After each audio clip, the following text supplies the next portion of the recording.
विक्रम और बेताल, साहस और बुद्धि की परीक्षा।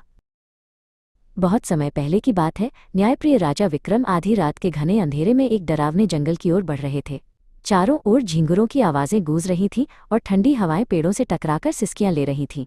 विक्रम को एक तांत्रिक ने एक विशेष कार्य सौंपा था, जिसके लिए उन्हें श्मशान जाना था। जंगल के बीचों बीच एक विशाल और पुराना बरगद का पेड़ खड़ा था। उसकी शाखाएं काली परछाइयों जैसी लग रही थीं।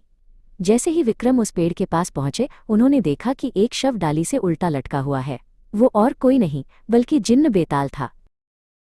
विक्रम ने निडर होकर पेड़ पर चढ़कर उस शव को नीचे उतारा और अपने मजबूत कंधों पर लाद लिया। जैसे ही वो चलने लगे, बेताल जोर जोर से हंसने लगा।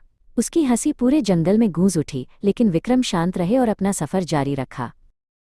बेताल ने फुसफुसाते हुए कहा, राजन, रास्ता बहुत लंबा और थका देने वाला है।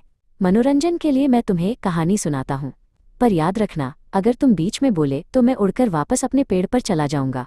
विक्रम चुपचाप चलते रहे। बेताल ने कहानी शुरू की। एक राज्य में राजकुमारी मेधा रहती थी। वो जितनी सुंदर थी, उससे कहीं अधिक बुद्धिमान थी।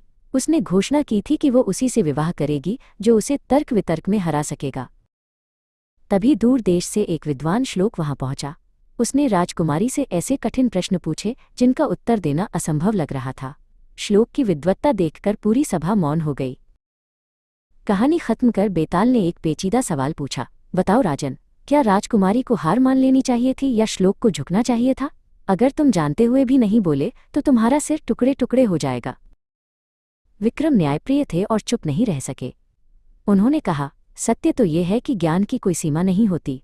मेधा ने श्लोक के ज्ञान का सम्मान किया, क्योंकि एक सच्चा बुद्धिमान वही है जो दूसरे के गुण को पहचाने। जैसे ही विक्रम ने अपना मुंह खोला, बेताल खिलखिलाकर हंसा।